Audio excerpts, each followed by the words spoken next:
Bonjour. Nous en sommes rendus à la 6e et dernière émission avec Monseigneur Paul-André Durocher sur le thème « Appelé par mon nom, envoyé en son nom ». Accueillons-le chaleureusement. Merci. Dans la dernière conférence que j'ai donnée, j'ai parlé de cette Église en sortie, de la communauté qui vit vraiment de sa confirmation, de cette Église qui essaie de continuer le mystère de Jésus, prêtre, prophète et roi dans son milieu. Mais pour être capable de faire ça, pour vivre sa confirmation, il faut vivre profondément son baptême. Pour nous engager à la suite de Jésus, être ses témoins au cœur du monde, l'annoncer et faire le bien en son nom, il faut d'abord que nous-mêmes, nous soyons formés à son école.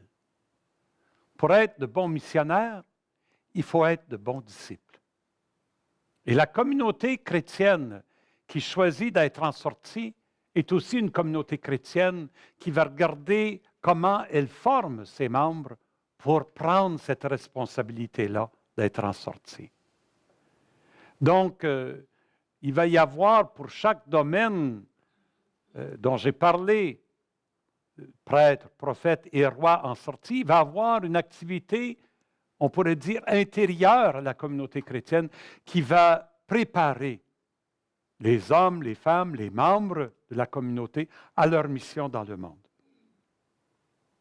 Regardons un premier, pour être évangélisateur, il faut être évangélisé. Pour annoncer la bonne nouvelle, il faut la connaître nous autres mêmes. Pour porter la parole de Jésus au cœur du monde, il faut que cette parole-là nous nourrisse. La communauté qui veut être évangélisatrice doit être une communauté catéchétique. C'est un beau mot, catéchèse. Ça vient de deux mots grecs. Kata, qui veut dire à travers, et echain, écho, qui résonne. C'est de permettre à la parole de Dieu de résonner à travers nos vies. C'est ça la catéchèse, permettre à la parole de Dieu de résonner à travers nos vies. Il y a un document sur la catéchèse que Rome a publié, un document très spécial qu'on appelle le Directoire général catéchétique. J'aimerais vous lire la définition de la catéchèse qu'il y a dans ce document-là. Écoutez attentivement. La catéchèse est une forme d'action ecclésiale qui conduit à la maturité de la foi les communautés et les personnes chrétiennes. Par la catéchèse, les communautés chrétiennes acquièrent une connaissance plus parfaite et vivante de Dieu et de son dessein de salut, dont le centre est le Christ, le Verbe de Dieu incarné. Ces communautés s'édifient en s'efforçant de parvenir à une foi éclairée et adulte et de la faire partager par ceux qui en éprouvent le désir. Moi, je retiens 3 éléments de cette définition-là. La première, c'est que le sujet de la catéchèse, c'est la communauté. C'est la communauté qui doit être catéchisée. Pas d'abord des individus, la communauté. Évidemment, catéchiser une communauté, c'est catéchiser des individus.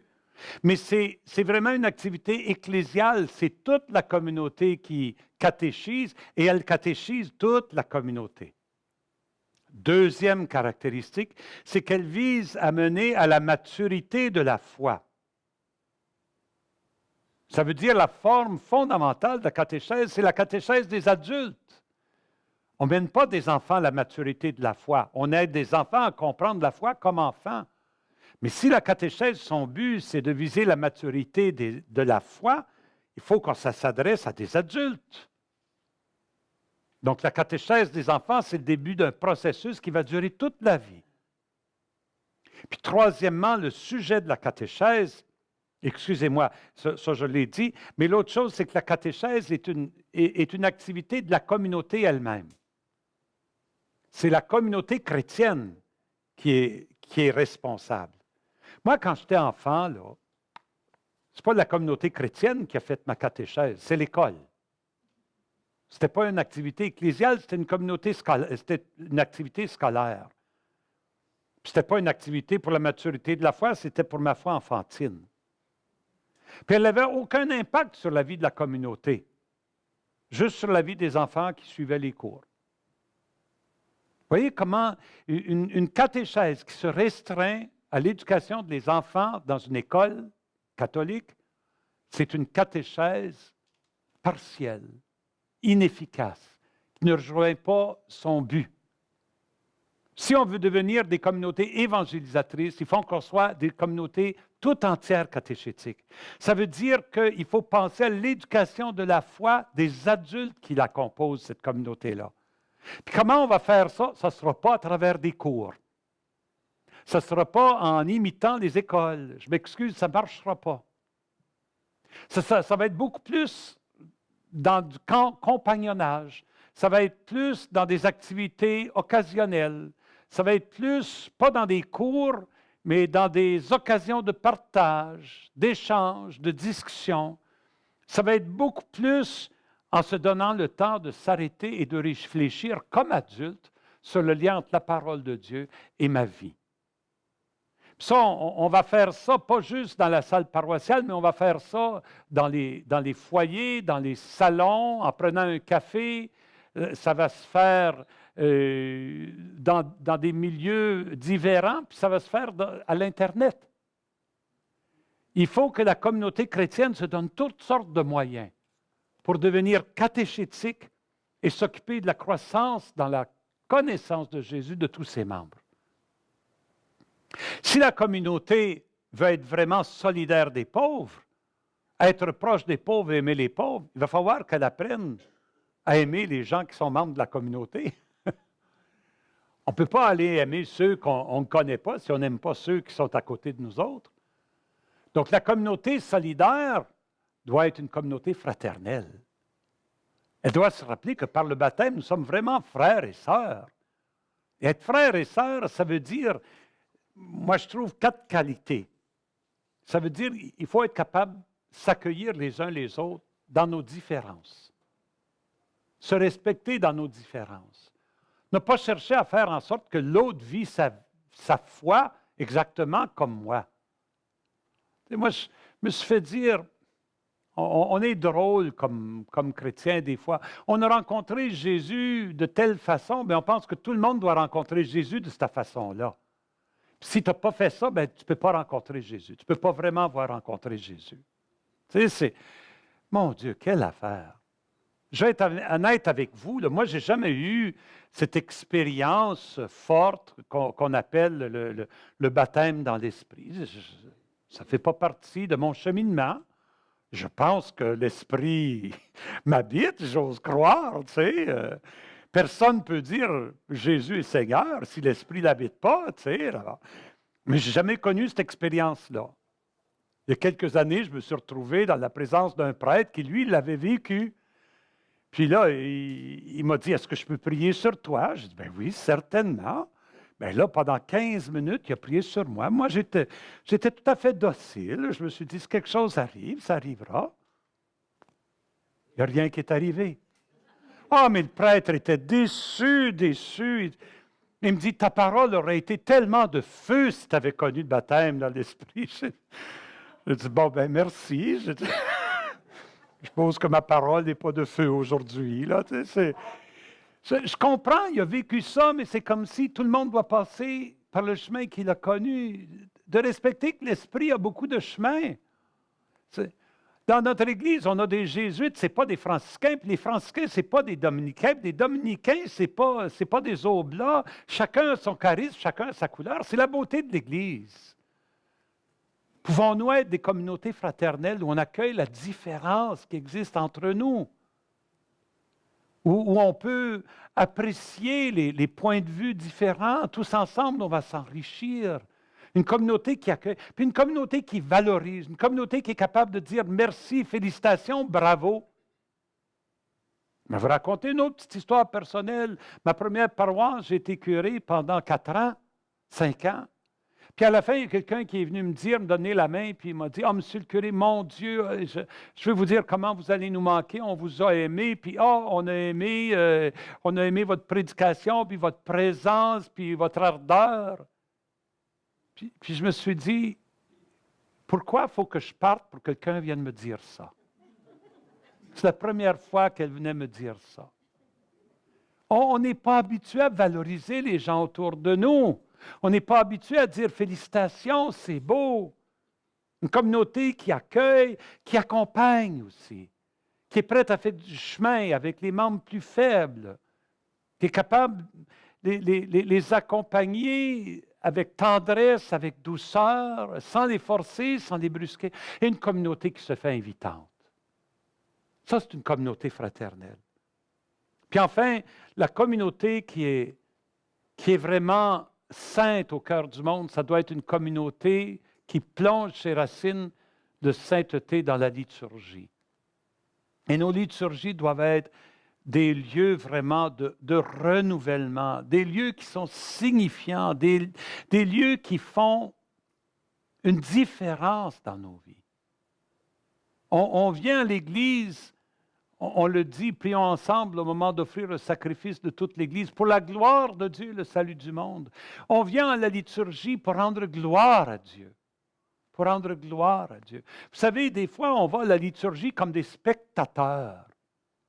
On espère que la musique va être bonne, on espère que l'homélie sera intéressante, pas trop longue, on espère que le siège est confortable, on espère qu'on ne se fait pas déranger par les voisins, puis là, on est content. Là, on va mettre une pièce de plus à la quête. Tu sais? On y va comme des spectateurs. Mes amis, dans la liturgie, il n'y a qu'un spectateur, c'est Dieu. Dieu est le spectateur. Et toute la communauté, on se rassemble pour lui offrir un petit spectacle. Le spectacle de notre prière. Puis dans ce spectacle-là, il y en a qui sont en avant, puis il y en a qui sont assis dans l'assemblée, mais on est tous des acteurs. On a chacun notre rôle à jouer. Quand le prêtre dit « Le Seigneur soit avec vous », il a joué son rôle, puis la communauté répond « Et avec votre esprit », la communauté joue son rôle. Quand les musiciens se mettent à chanter, puis ils disent « Chant ensemble », la communauté élève sa voix, puis chante avec. On est en train de chanter pour qui? Pour Dieu. On rend gloire à Dieu. C'est comme ça qu'on rend gloire à Dieu. La personne qui proclame, proclame. Et les autres, nous écoutons avec attention et avec cœur. C'est notre rôle. Nous sommes tous des acteurs, des actrices qui sommes en train de faire un spectacle pour Dieu. Et ce qu'il y a d'extraordinaire, c'est si on le fait vraiment, mais on découvre que c'est Dieu qui est en train d'agir en nous. C'est ça, être une liturgie vivante. Puis après le chant, je vais essayer de montrer comment l'Eucharistie résume qu'est-ce que ça veut dire être une Église en sortie. Esprit. Pas juste poussé parce que ce que moi je veux, mais cherchant à voir ce que Dieu veut pour moi, pour ma vie de chaque jour. Seigneur Jésus, on dit qu'il est le chemin, la vérité et la vie. Eh bien, demandons que par l'intercession de Marie, la Vierge Marie, la Mère de Dieu, bien, cette grâce de la disponibilité, vous et moi, pour la mission. La signification profonde est celle qu'on trouve en Romains 6, où Paul, en fait, nous renvoie à la mort et à la résurrection de Jésus. Être baptisé, c'est mourir et ressusciter avec Jésus. Quand on te plonge dans l'eau, eh bien, ça veut dire que tu meurs. Ton ancienne vie est enterrée. Et dans le sépulcre, tout est fini. Et quand on t'enlève de l'eau, ça veut dire que tu es ressuscité, tu commences à vivre une vie nouvelle avec Dieu. C'est ça, en fait, la signification du baptême chrétien. En 2005, j'ai eu la chance de représenter, d'être un des délégués canadiens au Synode des évêques, dont le thème était l'Eucharistie, source et sommet de la vie et de la mission de l'Église. Et il me semble que c'est important d'approfondir le sens de l'Eucharistie comme source et sommet non seulement de la vie, mais de la mission de l'Église. L'Église en sortie, c'est une Église qui part, qui est envoyée, oui, par la confirmation, mais à chaque fois qu'on célèbre l'Eucharistie, cette grâce de la confirmation est comme renouvelée en nous pour nous envoyer. Vous savez, l'Eucharistie plonge ses racines dans le mystère pascal de Jésus. Et dans le mystère pascal de Jésus, on peut considérer 3 transformations. D'abord, la transformation du Vendredi saint. Quand Jésus a transformé sa mort en un geste de salut. Ça, quand on y pense, ce n'est pas évident. Parce que la mort de Jésus était une mort violente. C'était un assassinat politique, doublé d'une condamnation religieuse. Les gens qui ont passé devant la croix de Jésus, ils voyaient seulement le sang qui coulait puis l'homme qui mourait. Ils n'ont pas reconnu l'amour qui est en train d'être versé sur le monde à ce moment-là. Jésus est allé jusqu'au bout de lui-même, du don de lui-même. Il a offert sa vie en sacrifice. Quand j'étais petit, je pensais que le mot sacrifice, ça veut dire quelque chose qui fait mal. Tu sais? Mais ce n'est pas ça. Le sacrifice, c'est l'amour qui va jusqu'au bout. C'est ça le sacrifice, l'amour qui va jusqu'au bout. J'admire souvent la sculpture de la Pietà. Quand je vais à Rome, je vais visiter la Pietà, cette sculpture où Michel-Ange a réussi à transformer un bloc de granit, de marbre, pour en faire une image de la tendresse et de la compassion quand Marie tient le corps de son fils mort sur la croix. Mais de la même façon que Michel-Ange a transformé ce bloc de marbre en un signe de tendresse, de la même façon Jésus a transformé sa mort violente en un signe d'amour.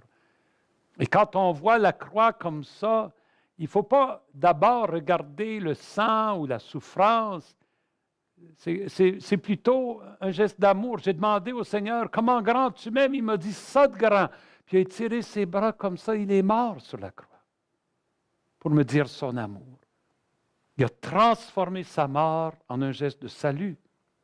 Et le jeudi soir, avant, il a transformé la Pâque juive, le repas pascal juif, en un geste prophétique qui donnait le sens de sa mort. Ce pain, c'est mon corps livré pour vous. Ce vin, c'est mon sang versé pour vous. La nouvelle alliance. Puis il a dit, faites ceci en mémoire de moi. Cette transformation du repas pascal juif en un mémorial de sa mort et de sa résurrection, c'est enraciné dans sa croix. Et l'effet de sa croix, ça a été sa résurrection qui a transformé les apôtres. Qui a transformé les apôtres. Parce qu'après sa mort, les apôtres, ils avaient peur, ils sont allés se cacher, ils se sont comme désagrégés. Ils avaient peur, eux autres aussi, d'être traqués puis d'être torturés. Ils sont retournés découragés. Ils se sont dit que c'était trompé. Ce n'était pas lui le Messie. Mais dans la résurrection, ils ont été transformés. Ils ont fait l'expérience du Christ, qui était beaucoup plus que ce qu'ils s'étaient imaginé. Pas seulement le Messie, mais le Seigneur de l'univers. Ils ont découvert jusqu'à quel point ils étaient aimés, pardonnés de leur lâcheté. Et ils ont découvert qu'ils avaient une mission. Ces 3 transformations-là, du mystère pascal, de la mort de Jésus en un geste salvifique, un geste de salut, de la transformation du repas pascal au mémorial de cette mort et sa résurrection qui a transformé les apôtres. C'est ça ce qui arrive chaque fois qu'on célèbre l'Eucharistie. Nous qui célébrons l'Eucharistie, il y a une transformation première qui est la transformation du pain et du vin au corps et au sang du Christ. Cette transformation-là, elle est profondément mystérieuse. Le Christ devient vraiment présent en nous. Et le Christ qui nous aime jusqu'au bout sur la croix, c'est lui qui se rend présent en nous. Le don de lui-même sur la croix est devenu un don éternel devant le Père. Et c'est ce don éternel devant le Père qui, comme sort de l'éternité puis devient présent en nous à chaque fois qu'on célèbre l'Eucharistie. C'est comme le ciel qui s'ouvre et qui devient présent en nous. Et quand on dit le corps et le sang, beaucoup de gens qui ont de la difficulté à comprendre ça, ça aide à comprendre si on se rappelle du sens de ces mots-là à l'époque de Jésus. Le corps de Jésus. Le corps pour les Juifs, c'était pas... Pour nous, le corps, on est trop scientifique. Nous autres, c'est la peau, c'est les os, c'est les organes. Pour nous, on voit ça avec notre esprit scientifique. Pour les Juifs, le corps, c'est la personne en autant qu'elle est en relation avec d'autres. Parce qu'avec mon corps, je peux te voir. Avec mon corps, je peux t'entendre. Avec mon corps, je peux te parler. Avec mon corps, je peux marcher vers toi. Avec mon corps, je peux te caresser. C'est ça mon corps. C'est moi en relation avec toi. Moi engagé dans l'histoire. Moi présent à toi. C'est ça mon corps. Donc quand Jésus dit « Ceci est mon corps », et qu'on pense que dans l'Eucharistie, c'est le corps du Christ, pensons pas à ses os, puis à sa chair, et puis à ses vaisseaux sanguins, puis à ses organes. Ce corps-là, il est transformé dans la résurrection. Dans le corps de Jésus, c'est le Christ qui nous voit, qui nous entend, qui nous caresse, qui vient vers nous. C'est lui qui est présent en nous. C'est la présence vivante du Christ. Puis comme je l'ai dit dans la première conférence, pas juste dire qu'il est là, mais qu'il est présent, parce qu'on peut être là sans être présent. Non, ça veut dire qu'il est tourné vers nous. Quand on dit que le Christ est présent, dites-nous qu'il est tourné vers nous. Ce fameux récit du curé d'Ars qui raconte voir un pèlerin en adoration eucharistique, lui demande « Qu'est-ce que tu fais? » Je l'avise, puis il m'avise. Je le regarde, il me regarde.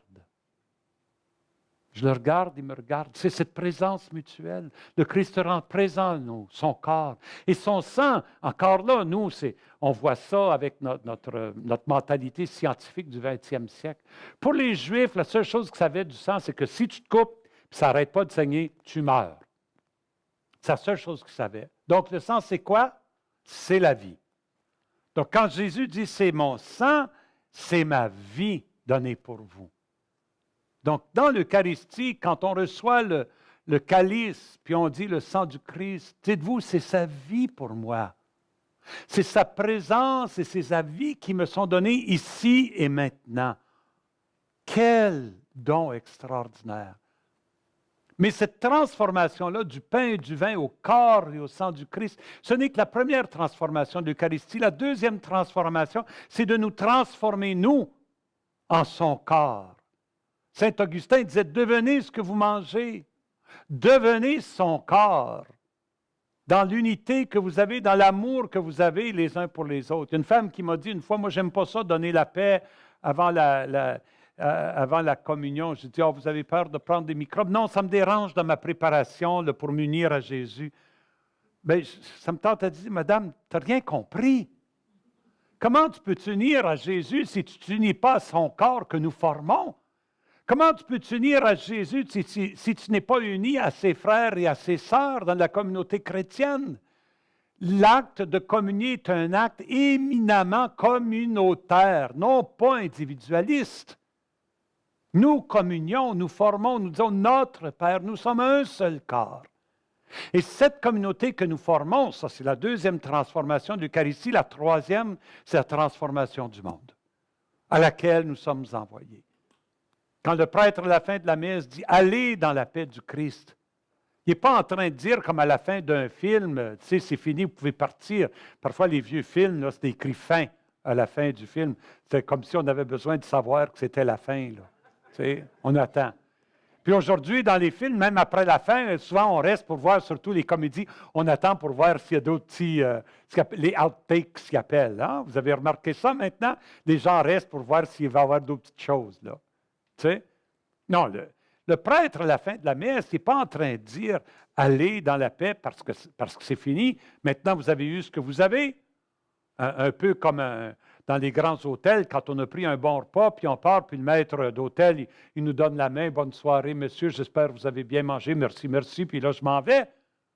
Ben non, c'est pas ça. C'est la mission qui commence. C'est notre tâche dans le monde qui commence. Alors, quand le prêtre dit « Allez », il dit « Allez transformer le monde. Allez être la présence de Jésus au cœur du monde. Allez, soyez cette Église en sortie. Donc, moi, je dis souvent en anglais, tu sais, c'est pas... en anglais, on dit « Go, the mass is ended ». Go, c'est pas « Go, allez-vous-en ». C'est « Go » comme « On your mark, etc. » Go, au début d'une course. Tu sais, à vos marques, prêts, feu. Hein? C'est ça, c'est le signal de départ. La transformation du monde, c'est comme l'achèvement de l'Eucharistie. Et l'Eucharistie n'est pas achevée, mes amis, tant que le monde n'est pas transformé. Donc oui, prenons le temps d'adorer le Christ présent dans l'Eucharistie. Mais n'oublions pas pourquoi il s'est fait homme. Pourquoi il se rend présent. C'est pour transformer le monde. Et parfois, j'ai l'impression que Jésus, dans l'Eucharistie, est en train de dire, « OK, t'as assez adoré, veux-tu aller t'engager maintenant? Il y a du travail à faire. Il y a une tâche. Il y a une mission. J'ai une cause. Ça s'appelle le royaume de Dieu. Puis il y a trop de monde qui ne le savent pas encore. Ils ne savent pas que Dieu les aime. Va être l'amour de Dieu au cœur du monde. Va annoncer sa bonne nouvelle. Va transformer la vie des gens. Sois ma présence dans le monde. J'ai besoin de toi. Voilà l'Église en sortie. Une Église qui vit de son baptême, une Église qui vit de sa confirmation. C'est ça notre défi aujourd'hui. Et même à mesure que nous devenons des communautés plus petites et plus vieillissantes, il faut qu'on redouble d'ardeur pour être cette communauté en sortie au cœur du monde. Ne mourons pas à petit feu, repliés sur nous-mêmes. Donnons-nous comme Jésus s'est donné sur la croix jusqu'au bout. Faisons de toutes nos vies un sacrifice d'amour comme le Christ. Vivons l'Eucharistie au cœur du monde. Et nous serons vraiment une Église en sortie. Amen. Reçu par Jésus lui-même. Et ce soir, nous avons compris si pour recevoir ce baptême, il faut laisser la place à Jésus dans notre vie. Jésus le Maître, Jésus la force, Jésus l'eau qui ne se tarit pas. Jésus, avec Jésus, nous devenons fleuve pour pour arroser le peuple, pour apporter la parole de Dieu. Il est cette source dans notre vie. Jésus vient nous guérir. Jésus vient guérir ton Église. Jésus vient rebâtir ton Église avec nous.